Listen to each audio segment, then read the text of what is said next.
your start in gambling? The legendary AP King, Jay Fructose. We just stop it in, buddy. Yeah, we just start like that. We're like that. It goes just like that. We just go right in. We just dive right in. I always tell them when we get to the end of the podcast, it's like, Red, when did we start?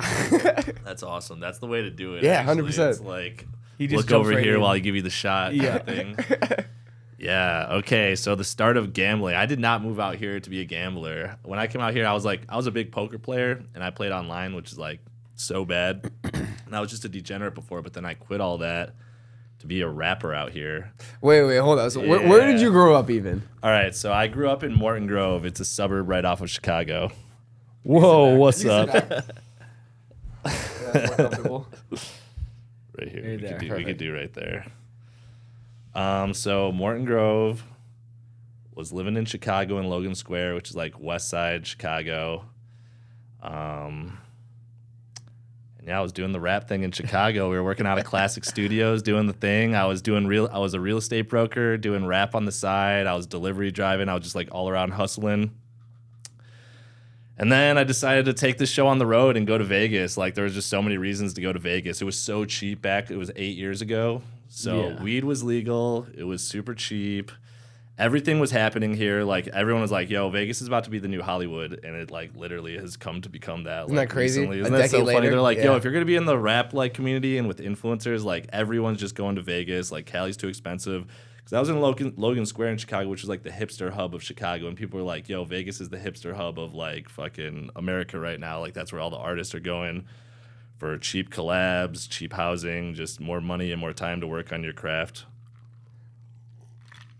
So when did you start rapping? Because I had no idea that was a part of your repertoire. Dude, I've been doing that since I was like 18. Pretty much just since I started drinking and going to house parties and realized freestyle battles was a thing. I was like, okay, I want to get in on this. Like, what the fuck?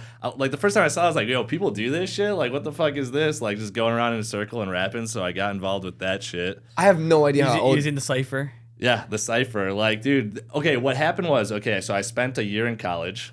So I know a little bit of When did you graduate high school? 2008. Wow, okay. Yeah, okay. I had to think about that for a second. Yeah, so 2008, did a year at NIU, and when I was there, the first week, I'm walking down the hall, this guy just peeked out his door. He's like, yo, can you roll a blunt? And I was like, yeah. He's like, can you roll a blunt for me real quick? And I went in his room, and there's like 3 other dudes, and they just kicked on the beat, and they're going around in a circle doing the cypher. And I'm just rolling the blunt for them, and I was like, all right, well, that was cool. Like, smoked a blunt with them, and I just, like, watched that shit. That evolved to just, like, rapping with them, which evolved to moving back home a year later and just meeting some producers that pretty much the dude that was working at Classic Studio, which was the Save Money Crew studio, like Chance the Rapper, Smino was there. Smino used all my studio time to make his first album. So funny. Name dropping right there a little bit. But fucking like Tokyo, if you know him as well, was over there. And he was an intern, and he needed an artist to work with to like get hours in. Okay. And pretty much we would wait till there was just like free hours from like midnight to 4 a.m, and I would just go in there and start like working the booth and like learning how that shit goes. I was like around like 21 around that time. And then by like 25, I started taking it seriously. Or I hated my life enough where I was like, I need to do something that I enjoy. So I was like, I want to take rap seriously. What is your rap name? Jay Fructose is my rap name. That's not my government, but I've been going by Jay Fructose since high school. I thought that was maybe just your gambling name. How did you look at the time? Because I'm imagining you were not a many of white men in the room at that time. Hell yeah, that was my favorite part about it. I was trying to be like Lil Dicky before Lil Dicky was Lil Dicky. Right. And when someone showed me Lil Dicky, I was like, oh fuck, man, I'm doing the same thing but just at a lower level. You know what I mean? Yeah, no, it was a good time. How did you get in though? Like, what was the vibe? Was it the look? Obviously, you had a look because you're walking down the hallway and someone asked you if you could roll a blunt. Yeah, I think people just think I'm like funny. Like the energy, the vibe. Yeah, like just I guess there's an energy about me where like I don't know, a lot of like people that have like star quality. I know I don't have that aura, but I've been around enough people that I feel that aura around them. They always look at me as someone they can confide in and feel comfortable around. So it kind of like works with that way and trickles down. Right. You know, like there's always some like head of the dragon that kind of pulls you in, and then you kind of just wait till it's your moment, your time, you know? So it's kind of like that. Like there's a big artist out in Chicago, Chiboki. He ran with like L.A. Capone, and like he was somebody that like looked out for me and was like really nice to me, and It's funny because like it's hard to know how real these relationships were and how like drug induced they were too. Because we were doing a lot of drugs at the time too, so we were like sipping lean and like popping perks and bars and shit like that. So there was that community of like that drug filled. I don't know how to explain it. Shout out Chiboki. But he like put me on game and shit like that. Like seriously, like the first person to like actually like put you on game and not gatekeep how everything works is like so monumentally important for your like success, you know, to have those moments where somebody just kind of breaks it down for you. Because like I did a song with him and like the first thing people were like talking mad shit in the comments and he's like, dude, the song's blowing up, and I'm like, bro, everyone's hating on it. He's like, that's a good thing, man. He's like, if nobody's hating on it, it's just your friends watching it. He's like, you want to stir up shit. He's like, the hate always turns to love, and like that means you're doing something right. And that was like my early 20s being like, okay, I'm understanding like troll culture, flex culture, like he's fucking pissing people off on the internet. Like pretty much any time someone's got like a Maserati, something nice, a Rolex, he's like, let me hold that. Let me take a bunch of pictures with your shit, and flexing and working his way from there kind of shit. Pretty much is bullshitting. But it was the way to make it, right? Fake it till you make it. It was the way to piss people off a lot. Like, how is he fucking doing this kind of thing? And that kind of led to, I mean, it worked for him. Like, so he was running with like Chief Keef and like Rich the Kid and shit like that, you know, like that wasn't really my scene, you know. So I, you know, like you see how other people are doing it. I didn't follow that role, but like you take everything with a grain of salt and make it your own, you know. I kind of see you, it's like red pills you, where you're like, okay, a lot of this is just bullshit, and a lot of these people are just fucking around, having fun, triggering people on the internet. There are a lot of young guys, a lot younger than me, that understood how the internet worked at like an earlier. That was like time. the infancy of like social media and Yeah, everything it blowing was so up. early, you know. And I'm not born in 1990, so I'm like the pivot point of like, you know, people like having agents, and not pretty much we're in the era of do it yourself. Yeah. Like all these young kids just know how to grab life by the horns, film, edit, act, write a screenplay, do freaking everything. Do everything. And 90s kids just want to be the talent that gets discovered, you know, and we're just like these lazy motherfuckers, you know. That was the dream sold to us as kids, that's why. Yeah, it's like, oh, you'll just be in a mall and someone will be like, hey, Yeah. you're talented. You're like, okay, cool. Like, We wanted to be the Selena Gomez discovery, you know what I mean, on Disney Kids or something. and then 10 years later, these kids are like, have resources and then know how to do everything besides that. So you guys know how it goes. Rap took a turn, and these guys were like 13 years How old. is it like with you mentioned Chief Keef and stuff, like we all kind of know it, like we're from Hawaii, so like we kind of know it's like more like the gangster rap, right? Yeah, drill, Chicago drill but rap. you being the only white boy, how is it hanging around with all? Is it like kind of It's awesome because it sets you apart, you know. It's less competitive, you know. Like I was just like, Are you on oh, your I'm gonna toes all the crack time, everyone though? up. Like I would be the one that come in and start rapping about my dick, smoking weed, being a dumbass, and laughing at myself while they're all trying to be hard. A lot of those guys in the studio weren't trying to be hard. They're like I said, it was like the Save Money crew. So like, they had like a softer touch to them, but they definitely were like cool guys. They had where like a I was, comedic like, feel to it a little bit, yeah, right? they are comedic too, so they kind of understood what I was going for too, Right. like when they did hear it. So, yeah, You familiar with like a Fireman? Fireman? no, F-Y-A-M-A-N? no. Oh, he's like they call him the Godfather of drill. So he's produced on, he's actually been on the podcast, but he's produced a bunch of Grammy Award-winning records for Kanye. Malik Youssef, you familiar? You're not familiar with Malik? No. These are like Chicago legends. Yeah, my bad, dude. He's an 8-time Grammy Award winner. that's probably Damn, a generation before. That's why. Well, he was part of. That's my problem too, is I never know what's going on around me unless it's right in front of me. Like all the influencers I'm friends with, like I didn't know about them until I met them. Like even Pauly C, like when he reached out to me, I was like, who's this old Jew that wants to get breakfast? And I was like, I love getting breakfast with anybody. Like, let's go. Okay, take us to that lead up because you move away, what, at like 26, 27? Yeah, I was 27, so yeah. You move out to Vegas. What's Moved the out rap to scene like out here? Vegas. Everybody's working really hard out here. I opened for Wax, and I was gonna open for Mac Lethal when shit went to shit for 2020 COVID, because pretty much I came out here and we started working on albums and just working on making music. Then it was to contacts, and then it was to doing shows. And right when we got to doing shows, I did like about 5 shows, and then COVID happened, and that's when I was like, okay, I'm totally screwed. I'm about to turn 30, or I was turning 30. Making no money, and now there's no shows to be doing. There's no networking to be doing, and yeah, I was in a really bad situation there. So you want me to proceed with that story? Yeah. So I right before that, I was doing really bad. I was door dashing and just doing the rap thing, pretty much just in the studio. smoking weed and making music. And I was like, dude, I am fucking fucked. I need to move back home, hit up my contacts for a job, and like get this life thing together pretty much. And so I decided before I do that, I'm going to hang out at the casino. My one friend had an idea that if you hang out at a casino around rich people, you could figure out, you could get a job from them, get leads on a job. So I went around the casino and just hung around the roulette table, and I'm like, have a gift of gab. Like I was a real estate broker. I know how to work a room pretty much. Start talking to everybody. I got offered to run testosterone from Florida to here, like on some shady ass shit. I had a dude that had it in with like the Vegas Review Journal. And then the next day, this dude, Mark the Shark, comes up to me, this homeless guy that just knew me from talking to him around the table. He goes, yo, Jay, let me borrow $10. And I'm like, absolutely not. You know, I'm broke and I don't even know you. And he's like, no, I know how to beat slots. Give me $10. So I'm like, okay, I was like, okay, I don't believe this shit. I need to see this for myself. So I give him $10, follow him. He's like, in 3 spins, this is going to pay $25. So he goes 1, 2, 3. Makes a $25 profit, gives me 20 back, so I made $10, and then takes like an extra like $7 for himself or something like that. And I was like, what the hell just happened right there? Like, dude, I got absolutely red pilled right there. So then he's like, yeah, people do this for a living out here, and he points to a guy over there, and he goes, yeah, see that guy checking machines? Like, he's playing slots for a living. And I'm like, no shit. He's like, so if you follow that guy around, so I followed that guy around for like a week, right? And he didn't know I was following. No, he didn't know I was following him. I was literally just go to the casino and I would see him, and I would see him, and I would creep behind him, and I would just write down every single slot he would go on, and then I'd go home and like go hit YouTube, or I'd go to the slot and just like start spending money through it to figure out how it worked. And I would go to YouTube and like watch people play it, but none of them knew how like that there was an advantage to the consumer, like that there's an advantage play state for the consumer. So I'm doing this, right? And eventually the guy sees me following him. He's like, hey, do you do this for a living? I lie and say, yeah, I do it for a living. And we pretty much just start talking shop. He starts teaching me everything, you know? He starts teaching me everything. And the golden rule is pretty much, you know, never teach anybody else, you know? So I'm doing this for like a year, 2019 to 2020. I'm doing like AP on the side.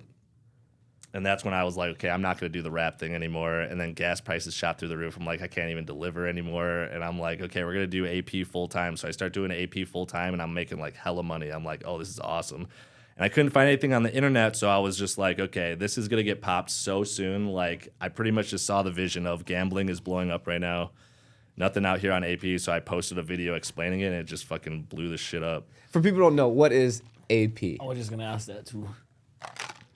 So AP stands for advantage player. I'm referred to as NAP, an advantage player. So I go around to casinos and look at slot machines, and pretty much if you cycle through the bet sizes and the board changes on the screen, that usually is an indicator that there is an advantage to the game, where you could see exactly where the money went and how built that it is.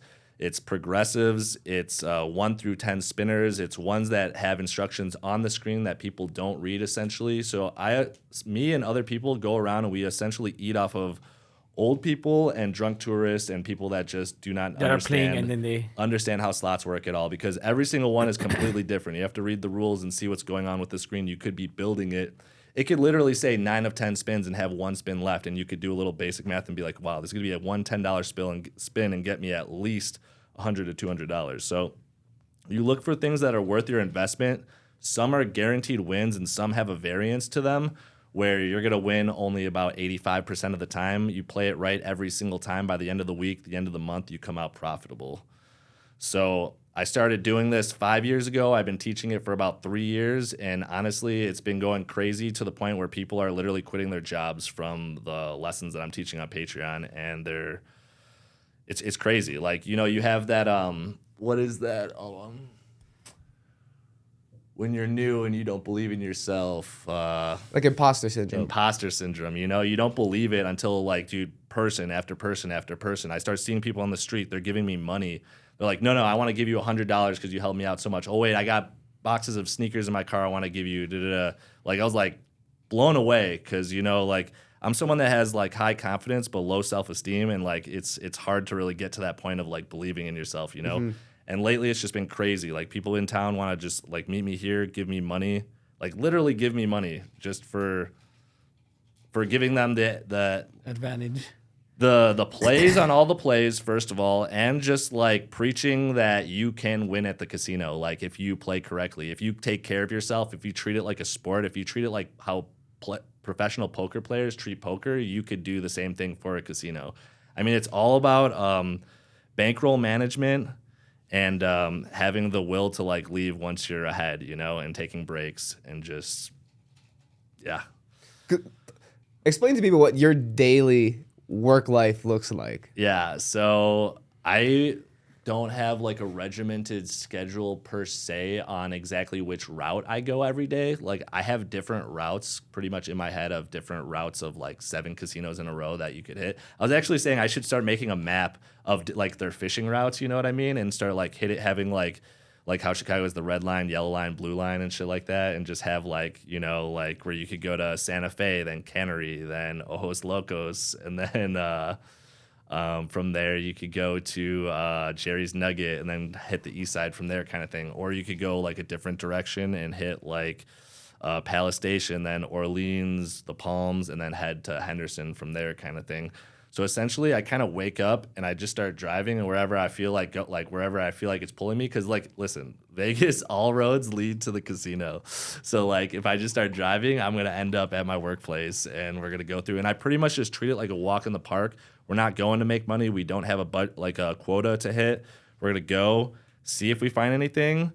You know, worst case, we just go and get our steps in for the day. And best case, we come across a machine that's advantageous to us, which we always do. So you always don't. You can walk in and not play sometimes. Yes, absolutely. I'll walk in and see. Does it depend on like how much people is in Vegas and how much people are playing?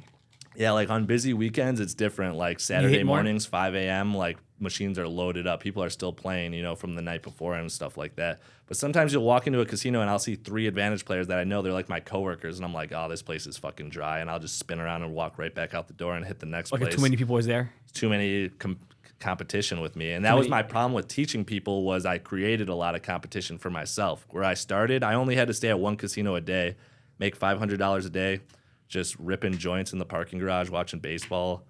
It's a beautiful life. It was a beautiful life. And I had to overcomplicate it with the whole social media thing because this shit is a fucking grind. Filming shit, editing shit, like, yo.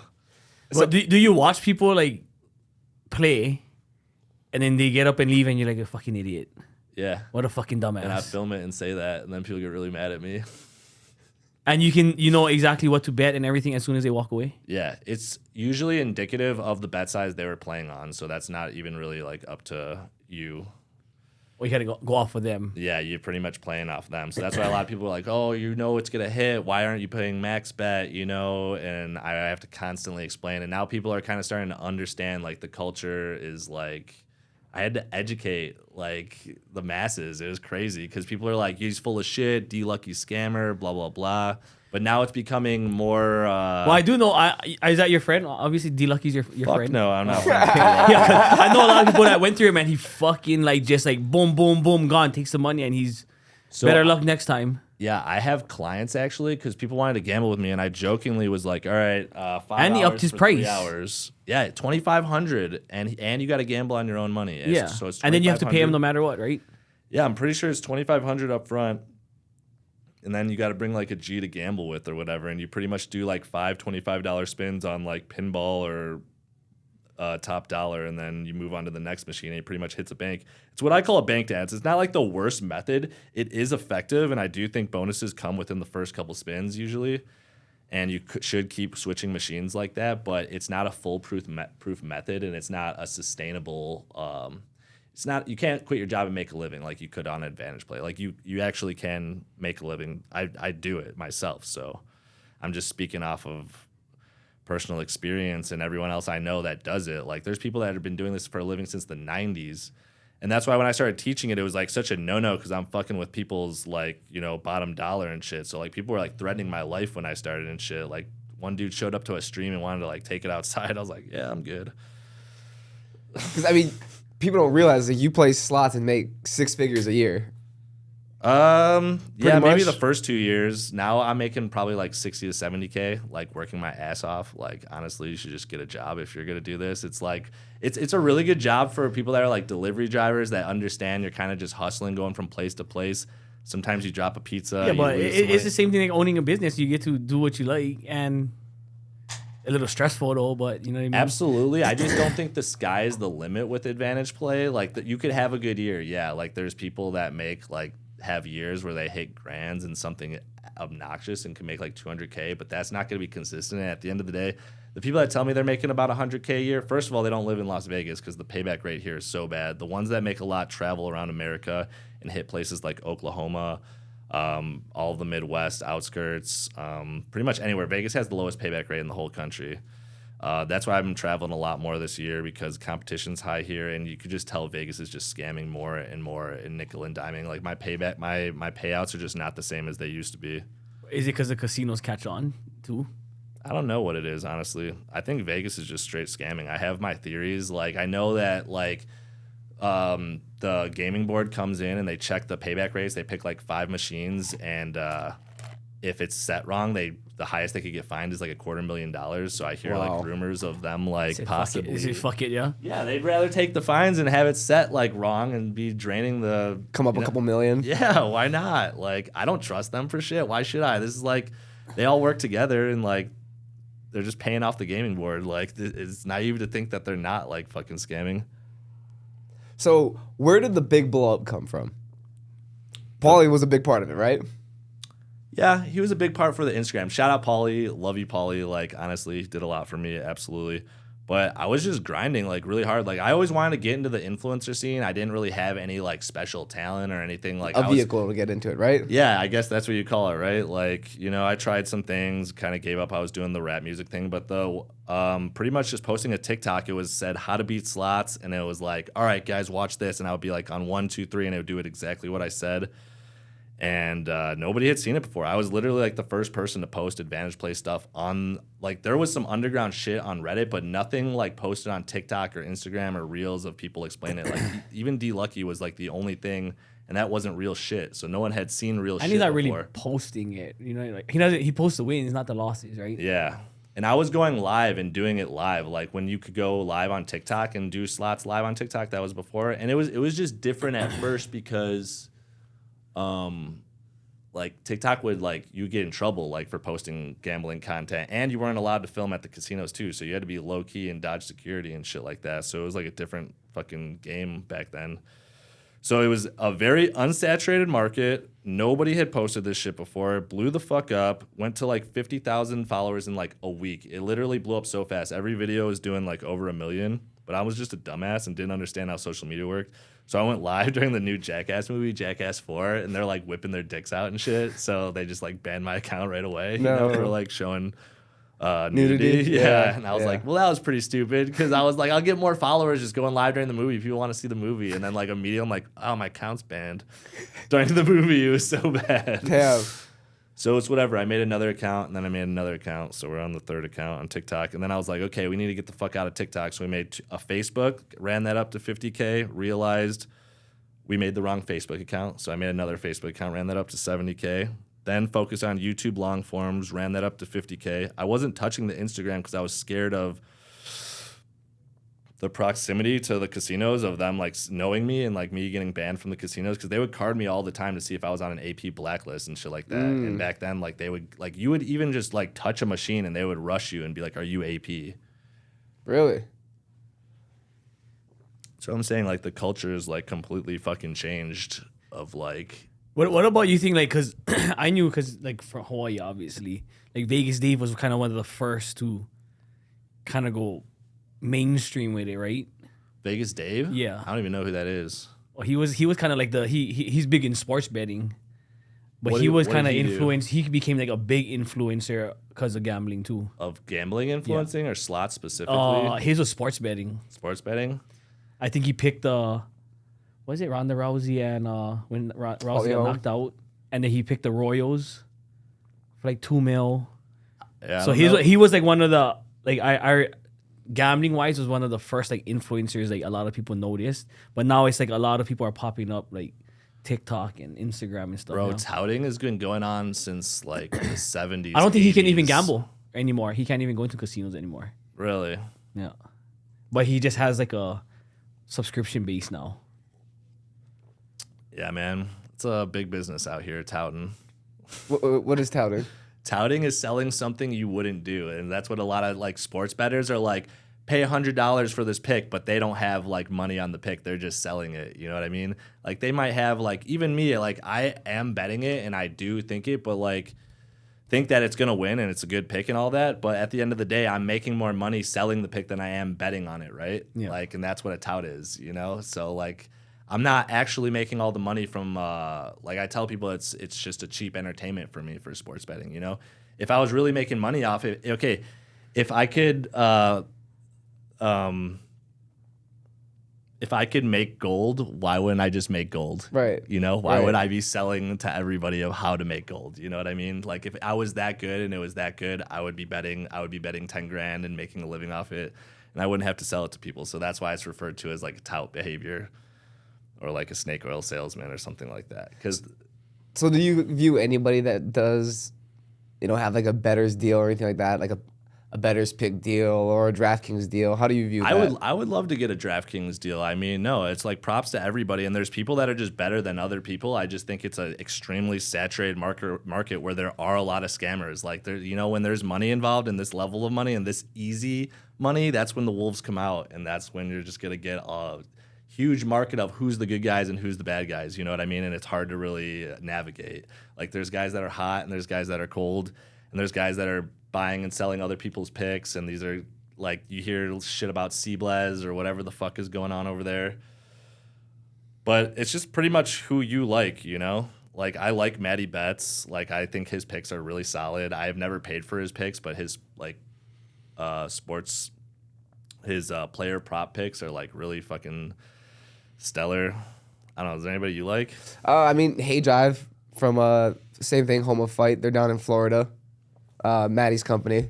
Is that Matty Betts' company? Yeah, Home of Fight. They're really, really good. He's put together a huge team. They've got like almost 1 million followers on Instagram now, I think. But they've got great writers. They've got good advantage bettors. They've got a huge operation down there. Oh shit! Maddie's put together like a massive company now. No way. He's killing I need it, to dude. get in tune and understand what's really going on. Yeah, they're huge, dude. I mean, he has the podcast with Gilbert Burns and Moicano. They just fought for the belt against Islam Makhachev. No clue. So they all have a podcast together. That's like part of the Home of Fight network. What is the name of this homo fight? Home of Fight. Oh, Sorry, okay. Home of Fight would be great though. All right, homo fight. All right, I'll check that shit out. I mean, you spend time in Florida, don't you, for gambling? Yeah, I just got back from Tampa, and I was there not long ago. Yeah, no, Tampa's cool. I just met a Funny Degenerate the other night. He's like friends with all those guys. He's out in Tampa, so maybe I'll have to make my way back out there and gamble with these fuckers if they'll have me. Obviously, you have a lot of success stories. Do you have any of them that have gone horribly from any of your Patreon members or? Bro, I feel like it's just been going horribly since the beginning, bro. It's just been so fucking stressful and terrible. Like, I don't know, man. Like, it looks like I'm successful. Yeah, I mean, you kill it. Yeah, so I feel like we've just turned a corner recently. Like it's been so rocky and hard. Like first of all, we had like the 2 accounts get shut down, so we had to like rebuild it.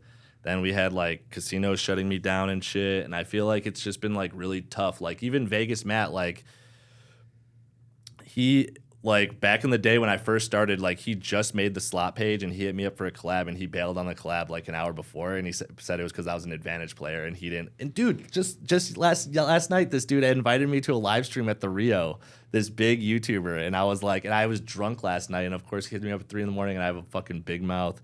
As you can see, I just fucking run my mouth.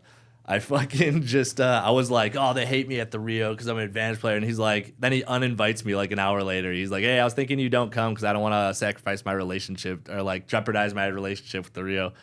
I'm like, fair enough. I shouldn't have said anything, and it's not that deep. Like, it's never been that big of a deal. But I feel like because who I am in the lane, like it's just different than everybody else in the lane. So I've been kind of like isolated, and it's just been recently that I've like, because I kind of like went my own route, and that's honestly where Pauly came into play, where it helped me out because,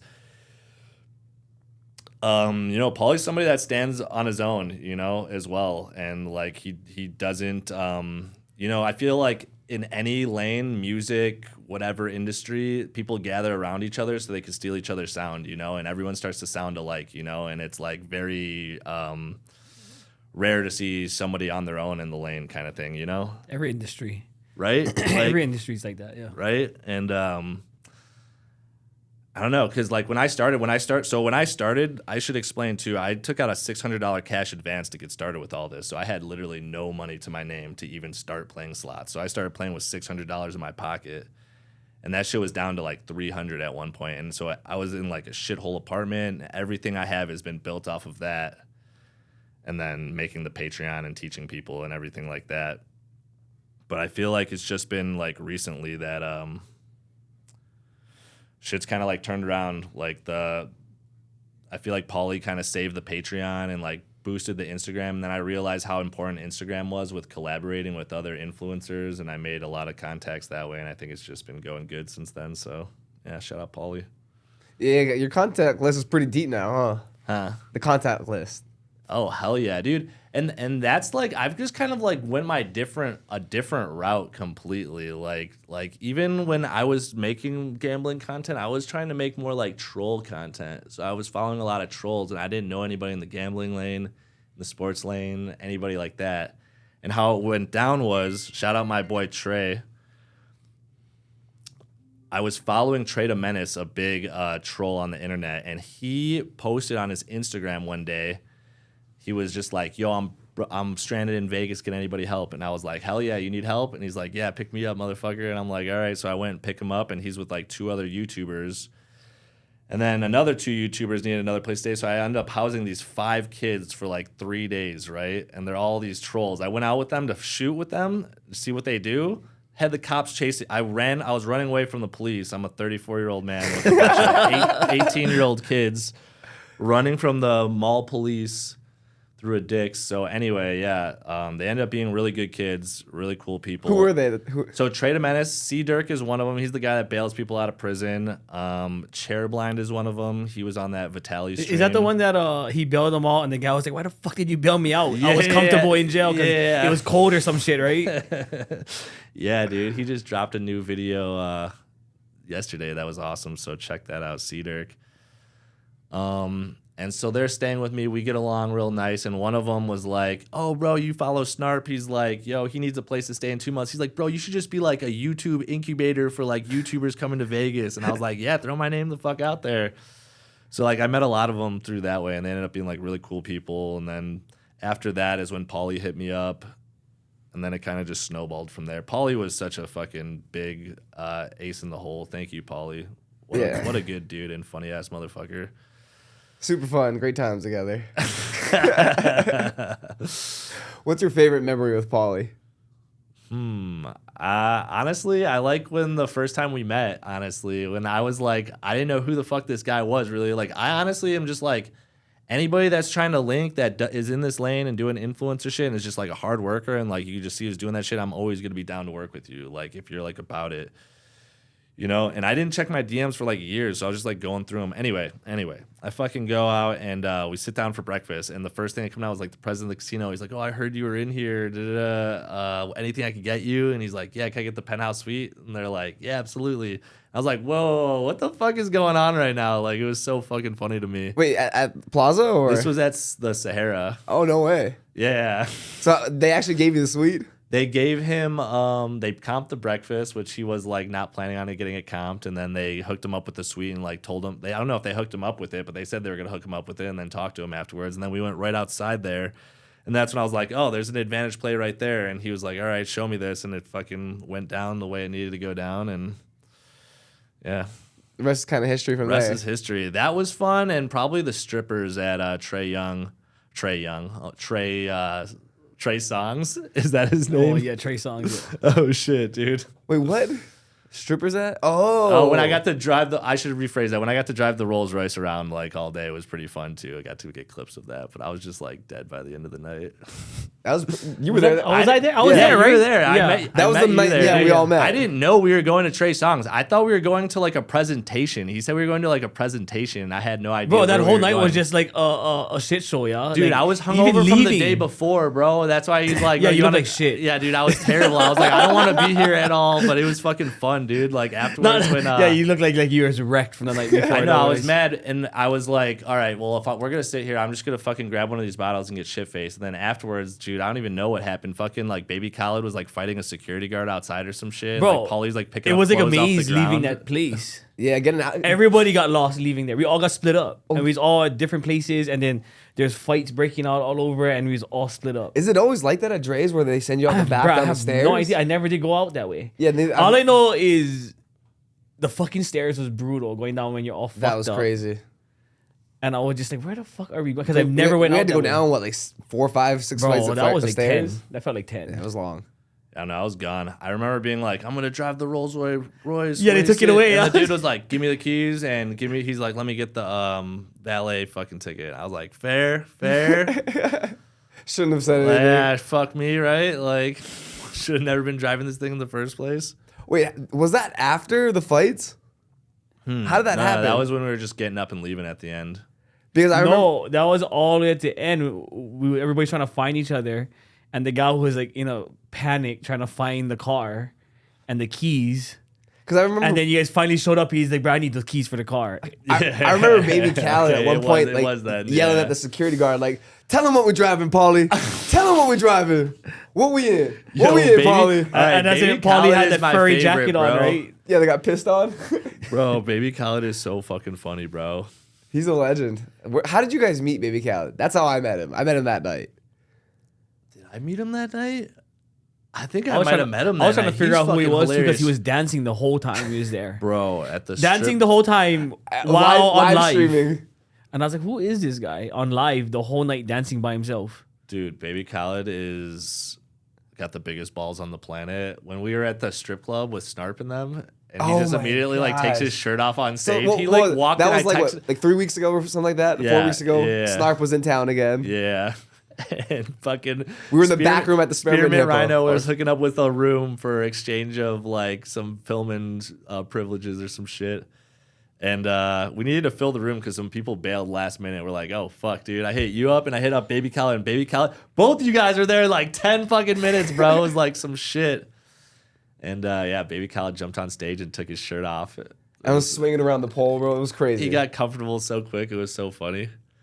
That was awesome. And then we were leaving, and he's like, all these drinks are free? All the food is good? I'm like, yeah, it's all you, bro. And then I see him the next day, like 5 hours later. He was totally fresh and ready to go. He's crazy. So wait, is that true? We got kicked out of the back room because Dwayne Wade showed up.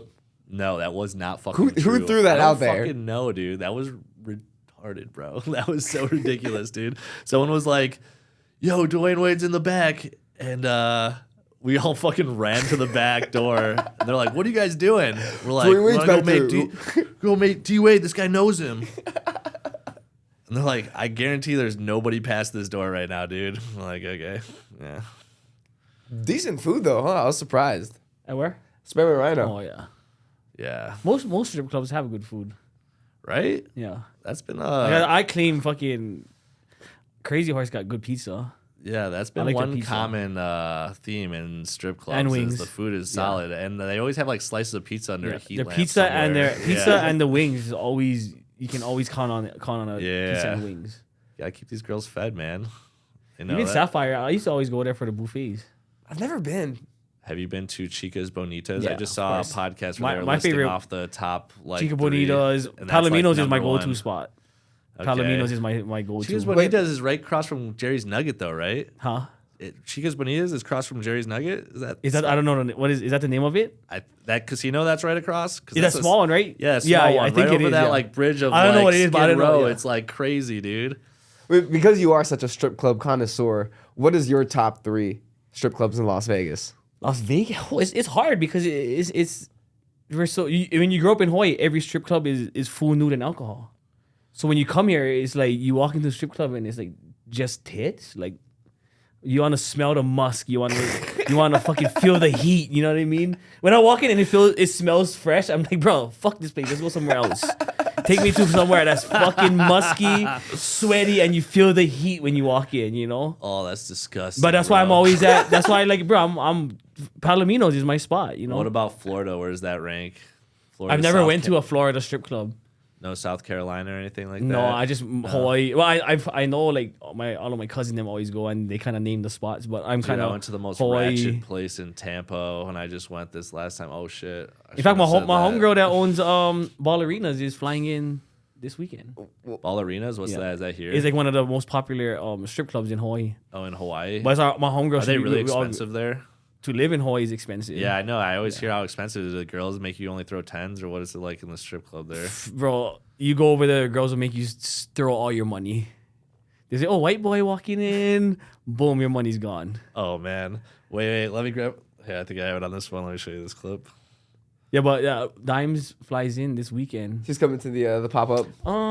I think so. I'm not too sure. I'm gonna hit her up and try to see what she got going on. So it should be a hectic weekend because Lexi's here, Dimes is flying in. This is actually this will drop before then, so you want to talk about that a little bit? Oh, the pop up this weekend. Yeah, you guys have a huge pop-up. Yeah, we have a Lex Breezy's flying in. She's doing her pop up event here, which she always draws her own fucking ridiculous crowd. So I was like, yeah, fuck it, we might as well make it eventful. So I got some vendors together. My friend that's opening a coffee shop next door, I told him, bro, just open up and do a soft opening since people's gonna be here, you know. That's gonna be sick. How much are you guys expecting people-wise? Shit, I'm not. It was kind of last minute because Lexi's like, bro, I'm going on a snowboarding trip. Let's do a pop up, and I was like, yeah, fuck it, like whatever, you know. Like me and her, whenever she calls or she's in town, we just kind of wing it. So I just like, fuck it, let's just do it. Last year, you guys had what, probably Yeah, around we had 1,000 or so? Yeah, we had a lot of people show up last year. But That's that crazy. one was a little bit more planned. You got 1,000 people up in here? But like Bro. when we have events, there's like 3,000-4,000 people in the Holy parking lot. shit. Yeah. It's dude. insane. The whole plaza gets filled up. It gets crazy. No shit, Yeah. bro. Yeah, they create huge. Like how much was the opening? The opening was probably A couple thousand. Yeah, Holy fuck. The 1 year dude. was a couple thousand. Yeah. How long you guys been here? 1 year. Like we just made a year in October. Oh, good for you guys. Congrats. That's sick. So yeah, I just try to plan like now that my friend's opening his coffee shop next door, I'm trying to coordinate like monthly, like cars and coffee kind of thing, you know. Oh, gotcha. You got all the lowriders up Yeah, in here low and ride shit? or like JDM. I'm trying to make it so every weekend we got something going on. One weekend might be JDM, one weekend might be lifted trucks or trucks and classic cars, you know. Man, So I just try to be eventful. That's so much work. Where do you make money on that? I don't. Dude. No, it all translate into like I do a lot for the community and then the Yeah. support, you know. Yeah. So What that's vendors do you have up in here? it's kind of random. Like I get a lot of Hawaii vendors, but I'm open to whatever. Dude, you know? Hawaiians love Vegas. How much of a percentage? You guys are both Hawaiian, huh? Yeah. Oh, okay. Yeah. I'm not. Supposedly the last census was 90,000 of us here. 90,000? Yeah. I feel like that's under. Yeah, because there's a lot of people here that still have their Hawaii license that never registered as Right. a resident. I have friends that's been here 10 years with Hawaii ID still. Most So of them like- try to keep it for life. so I la- was the- just say, I feel like everyone that moves here sees how long they could go, like with Yeah, the, 100%. I like, said, the fuck it. Illinois I did it right plates. away because we don't have state tax here. So I was like, fuck Yeah, it. Why no, would you really not? should. It's so easy and everything's just so much Yeah. better here. Like, yeah. Hawaii got fucking high tax, all that shit. So Dude, I made my Nevada license right away when I came here. That's what it is too. It's like that. I feel like all the Hawaiian food. Well, I guess that comes from Hawaii, of course. But then it's like so much cheaper in comparison to Hawaii. And then there's Yeah. like almost this whole entire hospitality business is like the same, right? Yeah. Because it's like And just people from Hawaii, we like to gamble. Or they're gamblers. yeah, right. They Chronic do. gamblers. Yeah. Habitual chronic What gamblers. is that, man? They fucking gamble on everything, bro. Well, big Asian culture too, Yeah. right? I know, but what is that?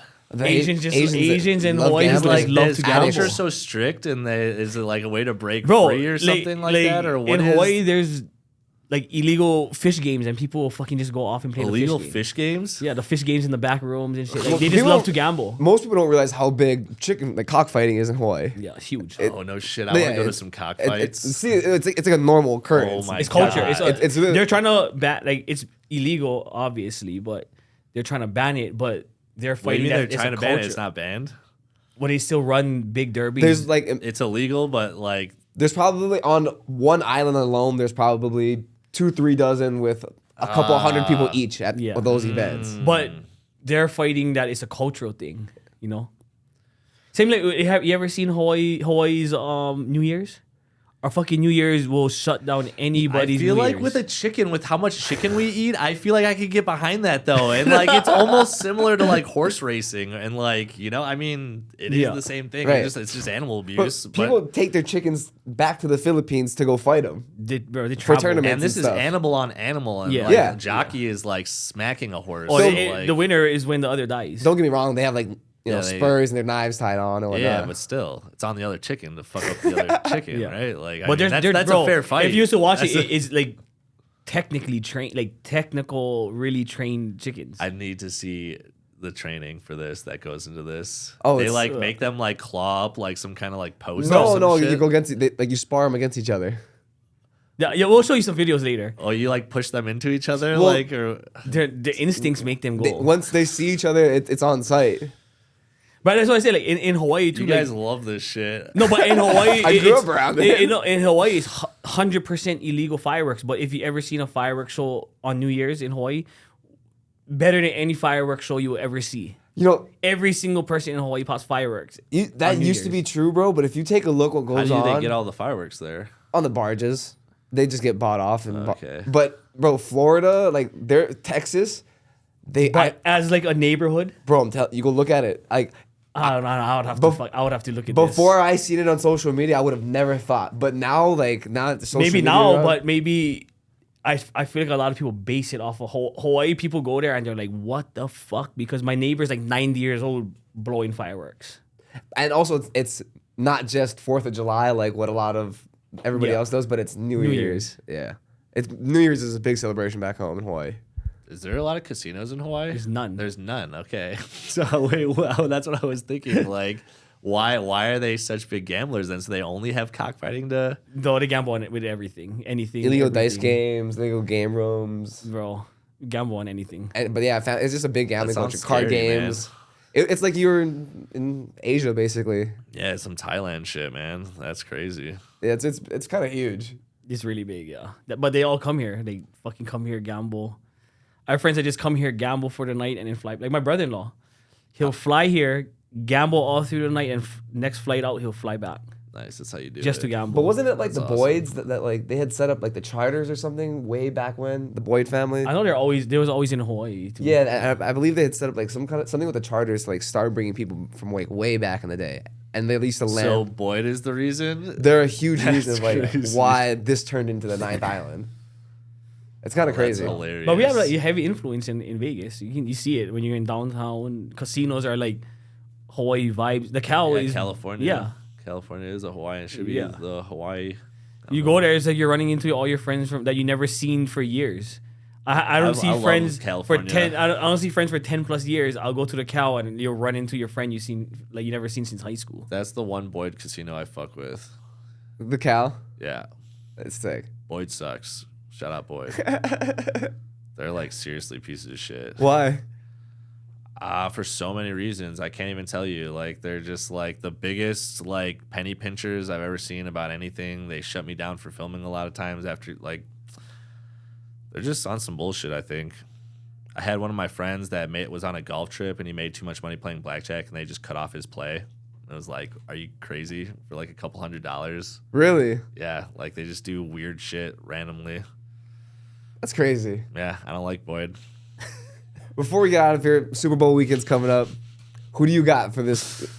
Yeah, we're locked in on the Chiefs. I have a 3-legger that's just waiting on the Chiefs to smack for 300. I'm going to put a couple more 100 on the Chiefs because it's an absolute. I can't even say the L word because this is going to jinx it. But So besides slots, you do sports betting too. yeah, we got Blue Jackets right now. What time is it? That's 4:19, 4:20. And Yeah, for we the got- sports bet, are you the one doing the research? Yeah, I do all of it myself. Yeah, it's very time consuming. I need to up my prices. I'm literally the cheapest in all of Vegas. It's $16.99 for the entire month. I do a pick a day. Sometimes I take the day off if that's it's really a cheap. terrible board. But I only do like a pick a day. Sometimes I do more. Sometimes I share my parlays. But yeah, I do all the research, and we've had a winning record for 3 years. So is that separate from your Patreon? no, that's on the Patreon. That's like so I charge $12 to teach the advantage play, and you get like a list of all the games with like links to them.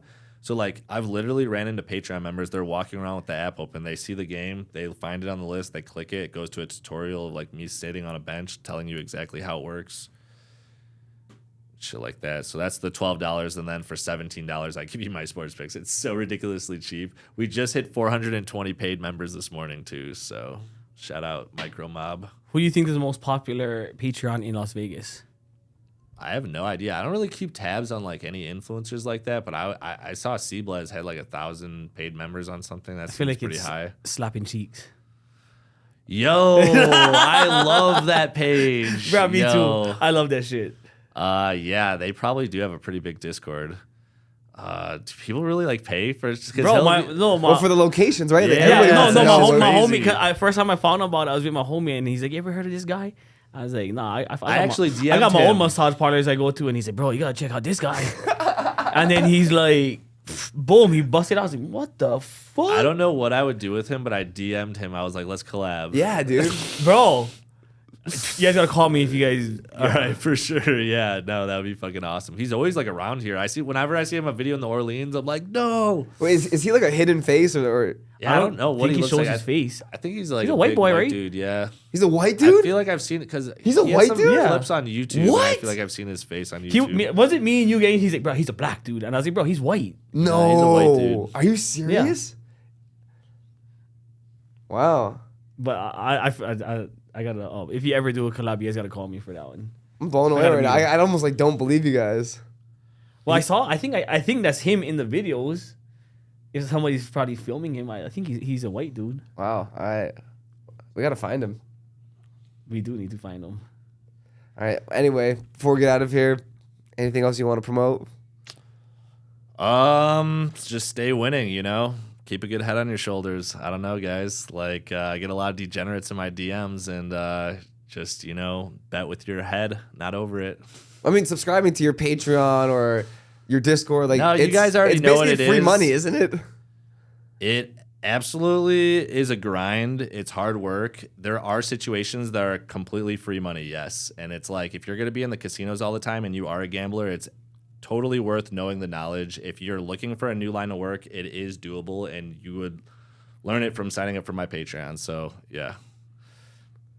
It's a lot cheaper than college. And where do you find it? So patreon.com/Jay Fructose. It's literally in the description of all my YouTubes. I also have vlogs where you could see like a day in the life of me doing this. Check out the underground world of Advantage Play. It's really like a day in the life. I have a cameraman follow me around. Like, this life is crazy. It's not for everybody. It's like for hustlers and kind of street cats, people that like to get their hands dirty. Like, also, like, a part of it is like there's a lot of like homeless people and junkies in Vegas that like sit on these machines and like haggle prices with you and whatnot, and like people fight over this shit because it's like money sitting on the ground, What do you mean? They know it's gonna win and they sit there? Yeah, yo. And you gotta pay my first to get year them when off? I started, I had my phone when I would wake up. It would be text messages from a bunch of meth heads that would just send me pictures of the slot machine with like a price that like a percentage they want for me to come and pay because I got money. I would go hit it for them, throw them $20 for a finder's fee or whatever, and then go to the next guy or whatever like that. Like it's like a crazy. Are they and you AP see that players happen too? Yeah, they're AP players. But they're just fucking broke. Exactly. There's real ones that are professionals. Yeah, that's why I'm that like treat it like a there's job. real ones and there's fake ones and there's people that know a little bit here and there's people that just like think they know what they're talking about and just play teasers, which are just like perceived progressives, which are like the ones like you see the piggies get really big, but there's nothing to it, and on every bet size it doesn't change. Like that's a perceived progressive, and that's not AP. And some people think they see AP and they understand what's going on, and they're just on a heater. Understand you could be on a heater that lasts a year, heaters last, but you always come back down, and all it takes is one bad day. You know what I mean? So. Like, I seriously, like, I can't stress enough the importance of just checking your mental health with gambling because it's the number one, it's the suicide rate for any addiction is gambling. I've been living in Vegas for years. Yeah. First time I moved here is 2002. Okay. Second time, I bought my houses here 10 years ago. Over 10 years ago. I haven't gambled in 8. Not even. My cousin gambles every day, and I pretty much kind of like with him every day, and I fucking refuse to gamble at all. I just stay away. You still haven't dipped in at all? No. Good for you, I just stay man. away. Yeah, like I can be with him. He'll fucking baccarat all night. I'll be with him, just order drinks, cruise, watch, but I won't. I refuse to get consumed by it again. Good for you, man. But I know it was kind of like fucking when you was talking about this whole slot thing. I was kind of interested, but I know, but and I kind of stay away. Yeah, like that's why I stress it because like, okay, I could teach you everything you need to know, but like at the same time, if you're not already in the casino, I'm going to be putting you in the casino, and I feel partly responsible if you get carried away with it. You know what I mean? Because even I get carried away with it. Like I'll use the AP techniques, and I'll go 3 to 4 days, just heater alert. You know, like rack up a couple G's real quick. And then I'm like, all right, so let's just hang out and gamble $100. Then I go on a even more heater just gambling. And then you think you could actually do anything. And then next thing you know, you're just relaxing and where it all go, you know, kind of thing. It's a funny thing how it works. So you definitely got to be on it. Yeah, like You gotta know when to stop. Like, yeah, you got to know when to stop. Like, it's not like you could just endlessly go find money laying on the floor. Like some of them you're gonna get burned, and when you're ahead, when you find the profitable ones, be done. You know, there's always a point where you're profitable, and that's when you're gonna leave, and that's when you're done for the day. You're just trying to hit that profit and reset. So is that the best piece of advice you can give to gamblers? Yeah, because it's bankroll management. You know, like how you see Dana White always getting out of holes, he's just getting markers and martingaling, and he just has pockets to get himself out of these holes. Yeah. But all of us normal people have a limit, you know? We have a limit where we can't dig deeper and ask for markers. Yeah, they stick to their bet. Whatever their bet is, they stick to that bet what until I'm they saying. get out, Don't right? bet over your head. They don't reduce their bets, they just bet. For what I do, and like what it's all about a vibe too. If shit's not going your way, you're not going your way. My 3 biggest rules I'll leave you with 2 is don't gamble drunk, don't gamble hungry, and don't gamble tired. Like those are the 3 things that's going to affect your mental the most. And like seriously with the food and sleep, like always check yourself. Like what's going on with me? And it's usually comes down to like, do I need to eat or do I need to sleep? You know? Because you'll sleep and it's crazy how you just feel like a completely different person the next day. Because especially with let me break it down for you real quick, too. With, like, gambling, you're fucking winning your dopamine levels. It's a drug, so you're spiking your dopamine levels. So your dopamine levels is going to be set up here. So the next day, if you don't hit that same level, you're not going to feel right. It's going to feel like you're withdrawing off drugs. So you're going to chase that, and that's what I'm trying to get at is you can't chase that. You just got to call it a fucking day and check yourself and reset these dopamine levels. So it's the next day, you know, so that you could win $20 and feel suffice with that. You know what I mean? Because you win 100 the next day, you got to win 120, and then you're going to want to be, you know, and it just goes and goes and goes. So you got to really check yourself, reset yourself. Like I try to take a day off every like 4 days. It's really difficult. Especially if you're trying to get it back. I ain't got shit to do. Yeah. You know, like. Right, I've been on craps tables when like somebody will come in and throw the whole vibe off and the whole table is like staring at them like, what the fuck? Dude, it's. You know what I mean? Dude, life is just a vibe. Like if you can't catch a green light, if you can't fucking put your shit on I've also straight. seen it where like baccarat tables where people's on runs, like everybody on the table's on a run, and then somebody sits down and hits and it fucking throws a deck off, and then everybody's on a fucking losing streak, and everybody hates that person that came in, you know? Absolutely. That's why table games are tough too, man, because it is about a vibe and like creating the vibe with everybody there. Yeah. Slots is like the only thing. It's like there's not that human. I don't know. It's weird. But you're battling a machine at the same time. It's weird because like that machine, anybody could have hit that. You know what I mean? Anybody could have got that. Like when you're playing baccarat or blackjack, you're the only person that could have got that hand. You know, it's your hand that you went and got. But that jackpot is sitting out there, and anybody could go get it. So it's like treasure hunting, and that's why there's like an ego to it too. People are like, oh, all you did was press a button. It's like, no, I went and found this, you know, before anybody else did, you know? So. I appreciate it. All right, for sure. Was there anything else you want to put out? Not really. Just, just for me, I don't know. I just watch myself with the gambling. So tips from the pro. You know what I mean? Yeah, I feel like tips from a pro. I feel like I just talked like my face off and didn't let you guys get a word in. No, we loved it, dude. There was so much information. Okay, trust me, people are gonna love that. I'm kind of intrigued. Sure. Honestly, I wouldn't mind just going and watching. Like I said, I won't gamble. Like I completely stop myself from gambling. So I would just hang. When out and is the watch. next live stream? So I don't know when the next live stream is. I think we might be filming something in a week. I have to email the person back there, but I'll let you know. Definitely, next time we definitely do something. And what's today? The 4th or something. So yeah, in like 10 days, I'm going to Black Hawk, Colorado. So there's gonna be another YouTube vlog of doing advantage play in Black Hawk, Colorado. I know if you know about there, it's like 7 casinos in the mountains out there. And this whole year on YouTube, What's it called? Black Hawk, Colorado. Black Is Hawk. it? Is it? Black Is Hawk. it? Yeah, Black is Hawk, it, Colorado. Like what is it called? Res casinos or? Yeah, I think so. I hope so. Those Is are the is best. it is?